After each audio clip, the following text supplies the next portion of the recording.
শোনো, আজকের দিনে আমি তোমাদের সবার জন্য একটা বিশেষ ঘোষণা করছি। মহারাজ যখন বিশেষ ঘোষণার কথা বলছেন তখন আশা করি এটি খুবই সুখের মানে আনন্দের ঘোষণাই হবে। ঠিক ধরেছ কবি, এটা আনন্দের ঘোষণাই বটে। বাবা বাবা, অনেক দিন কোন সুখ সংবাদ পাইনি মহারাজ। আজ আপনার মুখ থেকেই আনন্দের ঘোষণা শোনার জন্য উদ্গ্রীব হয়ে আছি। মহারাজ, আপনি বলুন, আমরা শুনতে চাই। বিলক্ষণ মহারাজ, পূর্ণিমা তিথি এসেই গেছে। এটাই তো সময় যে কোনো আনন্দের ঘোষণা করার জন্য। তাহলে আমার মনে হয় মহারাজকে এবার বলতে দেওয়া হোক। তোমার দেখছি বড়ই তাড়া গোপাল। ও বুঝেছি, আনন্দের ঘোষণা শুনে তুমি উদ্গ্রীব, কিন্তু কেন বলো তো? বাড়িতে মনে হয় তোমার গিন্নি তোমাকে বিশেষ আনন্দে থাকতে দেয় না। ভুল বলছেন মন্ত্রী মশাই, আমার গিন্নি সব সময়ই পরম আনন্দে থাকে, আর গিন্নি আনন্দে থাকলেই আমিও আনন্দে থাকি। বাহ বাহ, চমৎকার চমৎকার। আমার গিন্নি মানে তোমাদের রানীমাও পরমানন্দেই আছেন, তাই আমিও আনন্দে আছি। বেশ বলেছ গোপাল। এখন কথা হচ্ছে, রাখি পূর্ণিমার পুণ্য তিথিতে রানীমা তোমাদের সবাইকে রাখি পরাবেন। এ তো দারুণ খবর মহারাজ। আমি ওনাকে আমার আন্তরিক কৃতজ্ঞতা জানাচ্ছি। সেটা রানীমাকেই জানিও মন্ত্রী।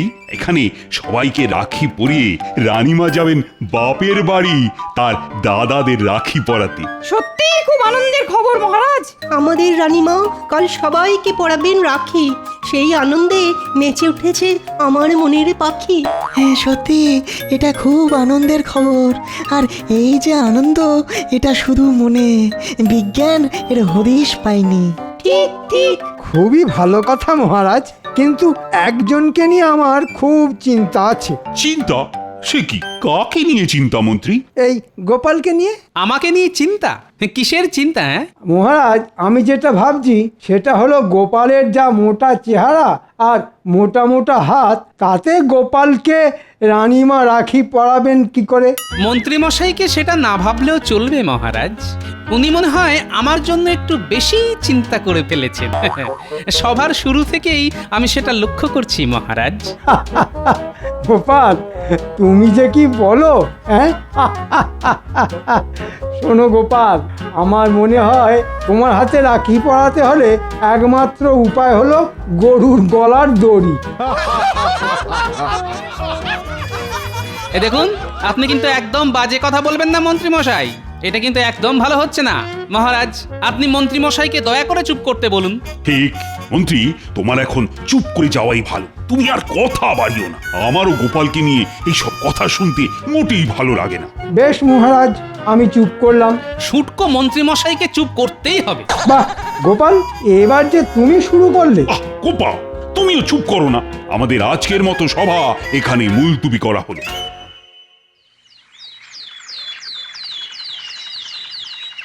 আমাকে শুটকো বলা? গোপালের এত বড় আস্পর্ধা, এর আমি প্রতিশোধ নেবই নেব। আপনি হুকুম করলেই ওই গোপালকে এক্ষুনি ওই ধরে বেঁধে নিয়ে আসছি। হ্যাঁ। ওরে না না, এক্ষুনি ওসব করতে হবে না, তাহলে লোক জানাজানির ভয় থাকবে। গোপাল নিজেও সন্দেহ করতে পারে। এমন কিছু করতে হবে যাতে গোপাল শায়েস্তা হবে। বুঝেছি, তার মানে আপনি চাইছেন যাতে সাপও মরে আর লাঠিও না ভাঙে, তাই তো? ঠিক ধরেছিস বটা। যত দিন যাচ্ছে ততই তোর বুদ্ধি খুলছে। শুধু এইটুকুই কর যাতে গোপাল আছাড় খেয়ে পড়ে যায়। শুধু আছাড় এতেই হবে? হ্যাঁ, আপাতত এতেই হবে। আমি এখন যাই, তোরা কিছু কর। গোপালের এই পথ দিয়ে যাবার কিন্তু সময় প্রায় হয়ে এসেছে। কিচ্ছু ভাববেন না মন্ত্রী মশাই, আপনি নিশ্চিন্তে বাড়ি গিয়ে নাকে তেল দিয়ে ঘুমন।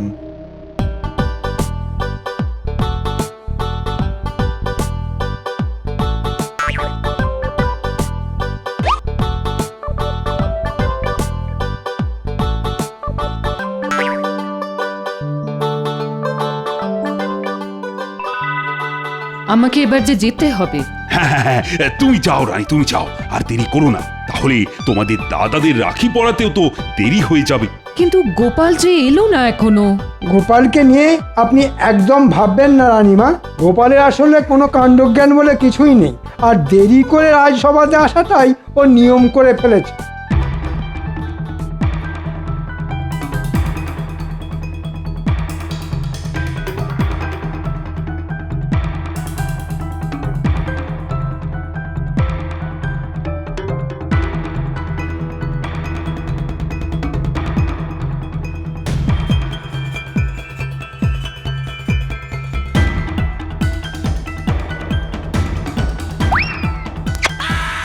এই গো, ওরে বাবা রে, মরে গেলাম, কে আছো? আমাকে একটু ধরে তোলো। ও কি সর্বনাশ, আমার আমার তো পুরো গায়ে কাদা লেগে গেল। ও ও ওরে দেখ, এই বুড়োটা কিরকম কাদায় পড়ে খেলা করছে। এই জন্য বলা হয় বুড়ো মানে বাচ্চা, খেলার আর কিছু পেলে না, শুধু ওই কাদা। আমি বুঝতে পারছি আমার এই হাল কি করে হলো। তা তোরা কি আমাকে তুলবি নাকি শুধুই হাসবি? তুমি আরো খানিকক্ষণ ওই কাদার মধ্যে খেলো, বুঝলে? হ্যাঁ, তোমাকে তুলতে অনেক বড় বড় পালোয়ান লাগবে, আমাদের অত শক্তি কোথায় গো।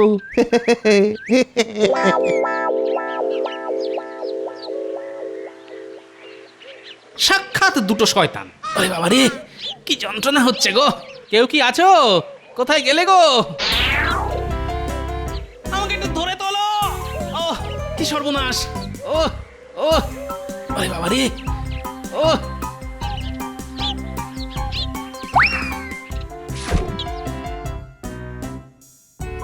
এ কি গোপাল দাদা, পড়ে গেলে কি করে? পড়েছি কি আর সাত করে? এই দেখো, কে দড়ি ফেলে রেখেছিল, ওতে পা জড়িয়ে পড়ে গেছি। ভাগ্যিস তুমি এলে, নইলে যে কিভাবে উঠতাম কে জানে। এ কি, তোমার হাত দেখছি ছড়ে গেছে। আরে কি করছো? তুমি একদম চুপ করে থাকো, জায়গাটা বাঁধতে হবে, না হলে বিষে যাওয়ার ভয় থাকবে। তাই বলে তোমার অমন শাড়িটা নষ্ট করবে? ও শাড়ি আমার অনেক আছে, তোমাকে ভাবতে হবে না, বুঝলে?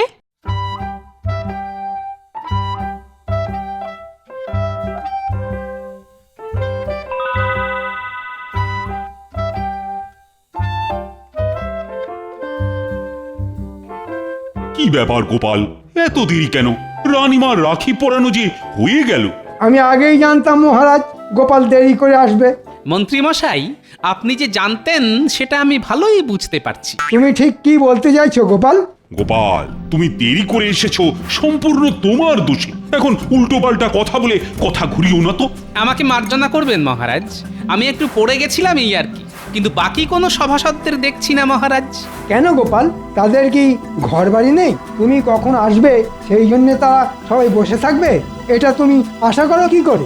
না না না না, আমি কোনো আশাই করিনি। তবে কিনা বাড়িঘর নিশ্চয়ই আপনারও আছে, তাও আপনি আমার জন্য বসে আছেন দেখে আমি যার পর নাই আনন্দিত। আমার কথাতেই মন্ত্রী এখনো আছে গোপাল। তুমি নিশ্চয়ই জানো যে তোমাদের থেকে মন্ত্রীর কাজ কিঞ্চিত বেশি। যাই হোক, তোমার এখন কোনো কাজ নেই গোপাল, তুমি এখন আসতে পারো। যথা আজ্ঞা মহারাজ।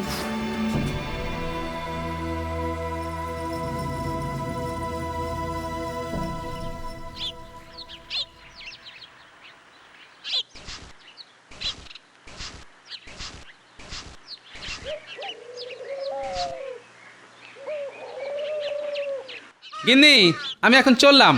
আজ একটু সকাল সকাল রাজসভায় যেতে হবে, বুঝলে? কাল যেতে খুব দেরি হয়ে গিয়েছিল। যাও, তবে যাবার আগে তোমাকে একটা কথা বলি। হ্যাঁ, একটা কথা? আচ্ছা বলো শুনি। এই আমার একটা নতুন কানের দুলের শখ হয়েছে গো। তুমি আমাকে একটা কানের দুল গড়িয়ে দাও। ও একটা? দু কানে নয় বলছো?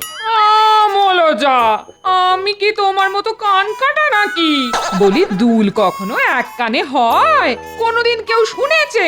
কথা ঘোরাবে না একদম, বলে দিচ্ছি। হ্যাঁ, পাগল, আমি কথা ঘোরাবো? তুমি তো আমাকে নাকে দড়ি দিয়ে ঘোরাচ্ছ। আবার বাজে কথা। আমি এখন চললাম।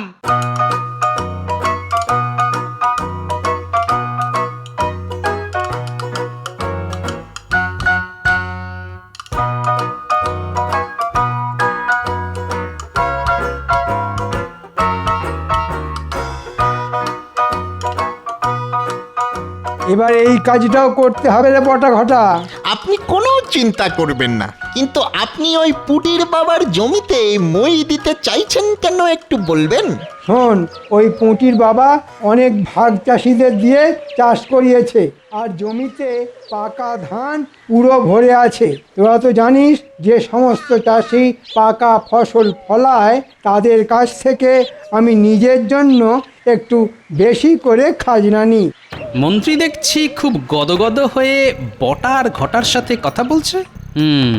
এবার আমি বেশ বুঝতে পারছি কালকে আমার পড়ে যাবার জন্য ওই মন্ত্রীই দায়ী।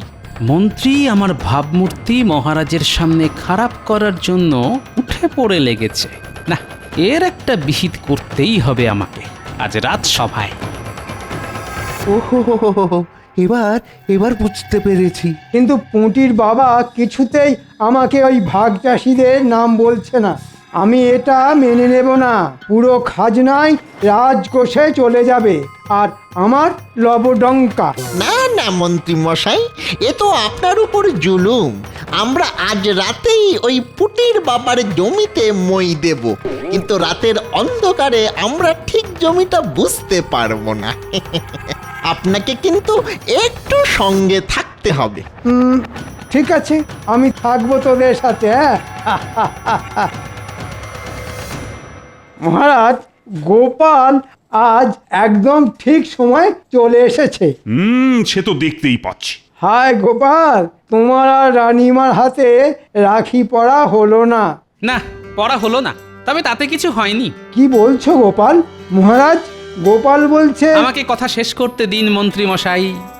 কি মুচকি হাসছো গোপাল? পুটির মা আমাকে রাখি পরিয়েছে। কোথায় তোমার রাখি গোপাল? ওই পট্টিটা? হ্যাঁ ওটা তোমার রাখি? হ্যাঁ এতে এত হাসির কি আছে? মহারাজ, আমার নিজেরই একটা ছড়া মাথায় এসেছে। আপনি অনুমতি দিলে বলতে পারি, যদিও আমি সভাকবি নই। অনুমতি দিলাম মন্ত্রী। পুঁটির মা যমুনা, গোপাল হলো জম। গোপালের হাত গেছে কেটে, মাথায় আলুর দম। শুধু হাত নয়, নয় শুধু মাথা, লেগেছে যে পাঁজরে। এসবই হলো মন্ত্রীর বিষ চোখের কুনজরে। কি এত বড় কথা? আমি তোমাকে কুনজর দিয়েছি? আপনি ছাড়া আর কে দেবেন? আমি একটা ছড়া বলতেও মহারাজের অনুমতি নিই, তুমি সেটুকু নেবার প্রয়োজন বোধ করো না। তোমার এত বড় স্পর্ধা হয় কি করে গোপাল? আমার মনে হয় মহারাজ, এবার দুজনেরই থামা প্রয়োজন। আমারও তাই মনে হয়। এই কথার কোনো শেষ নেই। এত কথায় নতুন কিছুই আবিষ্কার হবে না। হ্যাঁ, এই সময়টাই বড় অশুভ মহারাজ। কিন্তু গোপাল, তোমার যে পাঁজরে লেগেছে একবারও কিন্তু আগে বলনি তো। বললে একটি ওষুধ দিতাম। এসব বাহানা, ওর কিচ্ছু লাগেনি। ও কাল দেরি করে আসার জন্য এখন বাহানা বানাচ্ছে। আমাকে নিয়ে ছড়া টিপ্পনি কাটবার আপনি কে হে? আমার সম্বন্ধে বাজে কথা বলার অনুমতি তোমাকে কে দিয়েছে গোপাল? তুমি বলছো আমার বিষ নজরে তোমার লেগেছে? প্রমাণ আছে? প্রমাণ কি আমি সঙ্গে নিয়ে ঘুরি? গোপাল, তুমি ইচ্ছা করে দেরি করে এসেছো যাতে রানীমা তোমাকে রাখি পরাতে না পারে। এর মানে জানো গোপাল?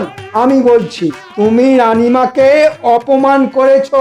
মহারাজ, আপনি বলুন, আমাদের সভাসদদের মধ্যে গোপাল কি কোনোভাবে থাকবার যোগ্য?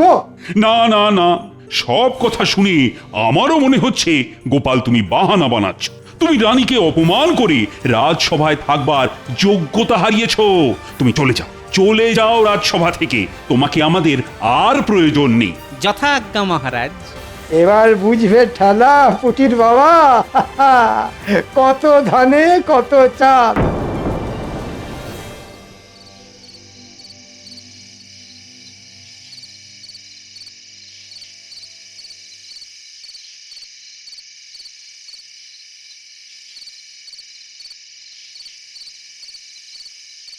নে নে, তোরা কাজ কর, তোরা কাজ শুরু কর।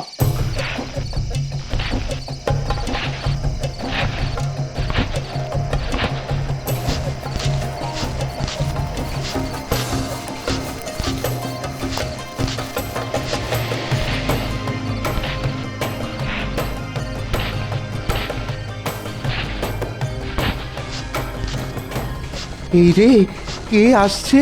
তাই তো, একটা ছায়ামূর্তির মতো এগিয়ে আসছে। ওরা ওদিকটা কাজ করতে থাক, আমি এদিকটা দেখছি।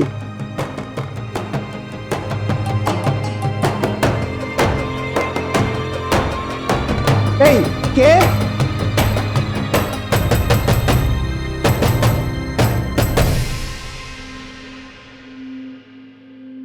নবাবের চিঠি এসেছে। নবাব খাজনা চেয়ে পাঠিয়েছে। এবারে শুনছি তো ভালোই ফসল হয়েছে, তাই নবাবকেও ভালো রকমই খাজনা দেওয়া যাবে। নবাবও ভীষণ খুশি হবেন। মহারাজ, আমি যেটা বলতে চাইছি,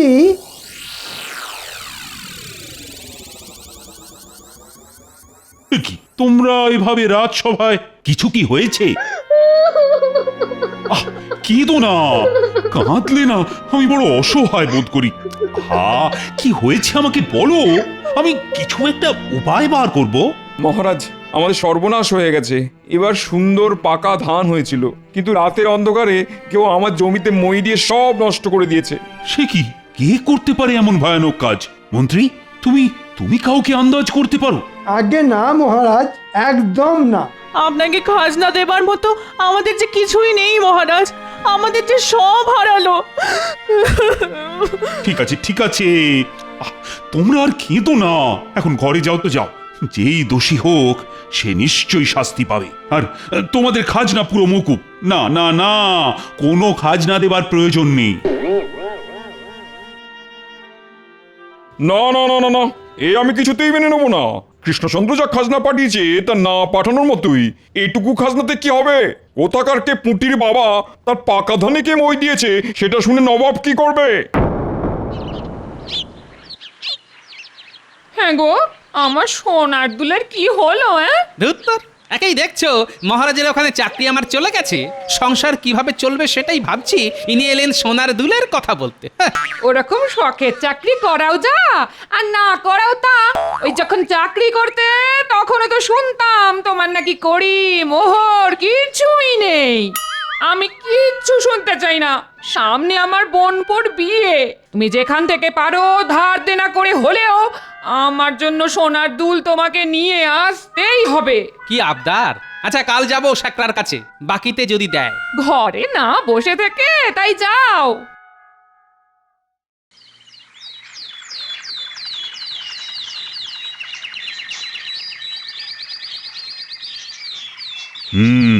খুবই গুরুগম্ভীর বিষয়। নবাব একটি পত্র পাঠিয়েছেন, আর তাতে বলা হয়েছে হয় নবাবের পুরো খাজনা চাই, নয়তো পুঁটির বাবার পাকা ধানে যে মই দিয়েছে তাকে তার চাই। এটা কি করে সম্ভব মহারাজ? কে পুঁটির বাবার পাকা ধানে মই দিল তা তো আমরা জানি না। জানতে হবে, তুমি যেহেতু রাজ্যের মন্ত্রী তাই তোমাকেই জানতে হবে। আচ্ছা, আমি দেখছি মহারাজ, ঠিক কি করা যায়। ভাবো ভাবো, তোমরা সবাই ভাবো। নবাব নবাব রীতিমতো অপমান করেছে আমাকে, বলেছে যে মই দিয়েছে তাকে না পেলে আমার গর্দান নেবে। আমি ভাবছি যে মই দিয়েছে না তার আমি গর্দান নেব। সোনার দাম যে অনেক বেড়ে গেছে গোপাল। আমি বুঝতে পারছি। ওই একটু অল্প সোনা দিয়ে খাতটা মিশিয়ে বানিয়ে দাও দেখি, মানে বেশ যেন চকচক করে আর কি, তাহলেই আমার গিন্নির মুখটা ঝকঝক করবে। কি যে বলেন গোপাল দাদা। আচ্ছা, এই আংটিতে কত ভরি সোনা আছে একটু মেপে দিন না। এই আংটি কোথায় পেলি বল? যাব বাবা, তোমাকে বলতে যাবো কেন? হ্যাঁ, এবার মারা খাবি কিন্তু। এটা মন্ত্রীর আংটি, আমি খুব ভালো করেই চিনি। তুই মন্ত্রীর আংটি চুরি করেছিস? চুরি করব কেন? মন্ত্রী মশাই আমাকে দিয়েছেন। মন্ত্রী মশাই এমনি এমনি তোকে এত দামি আংটি দিয়ে দিল? এটা আমি বিশ্বাস করবো? সকাল সকাল এসব কি বাবারে? তোমরা দুজনেই যাও এখান থেকে, শেষে আমি না ঝামেলায় পড়ি। মহারাজ যদি জানতে পারে তাহলে আমারই বিপদ। কেলা তো হাজতে গেলেও ওর কিছুই যাবে আসবে না। আর গোপাল, তোমার তো চাকরি নেই, ধারে এখানে কিছুই হবে না। যাও যাও যাও যাও যাও। তুই যদি আমাকে পুরো কথা না বলিস তাহলে তোর জায়গা হবে গারদে, বুঝলি? যা ঘটেছে পুরো বল। বিশ্বাস করো, এটা আমাকে মন্ত্রী মশাই দিয়েছে। কারণ ওই অন্ধকার রাতে মন্ত্রী পুঁটির বাবার জমিতে মই দিচ্ছিল, আর আমি সেখানে। জমিতে মই দেওয়া দেখে ফেলেছিস? এখন এখান থেকে তাড়াতাড়ি চলে যা আর সব ভুলে যা। চলে যেতে পারি, কিন্তু ভুলে যাব কি করে মন্ত্রী মশাই? আশা করি এটা পেলে নিশ্চয়ই ভুলে যাবি। এতে যা শোনা আছে তাই দিয়ে তুই আরাম করে থাকতে পারবি। আমি সব ভুলে গেছি। মহারাজ, এই হলো পুরো ঘটনা। আমি জানতে পেরেই ওকে রাজসভাতে নিয়ে এসেছি। আমাকে মাফ করে দিন মহারাজ, আমি কিছু করিনি, আমি শুধু দেখে ফেলেছিলাম। তুমিও দোষী। তোমার এই ঘটনার কথা আমাকে জানানো উচিত ছিল। কি ঘটনা মহারাজ, আপনি কি বুঝতে পারছেন না?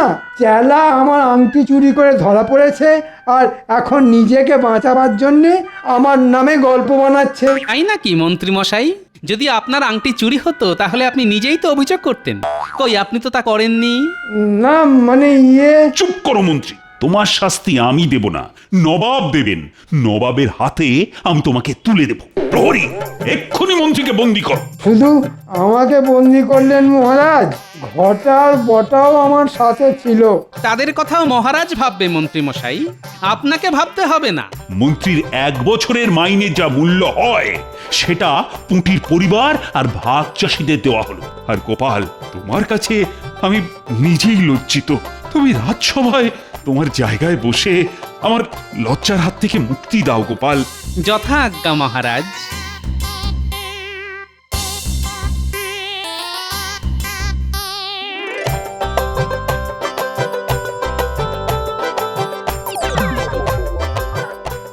গোপাল দাদা, তুমি আমাদের যা উপকার করলে তা কোনোদিন ভুলবো না। রাখি পূর্ণিমার দিনে তুমি কাপড়ের পাড় ছিঁড়ে পট্টি বেঁধেছিলে আমার ক্ষতস্থানে, ওটাই ছিল আমার কাছে রাখি। তাই বোনের বিপদে আপদে রক্ষা করা তো আমার কর্তব্য।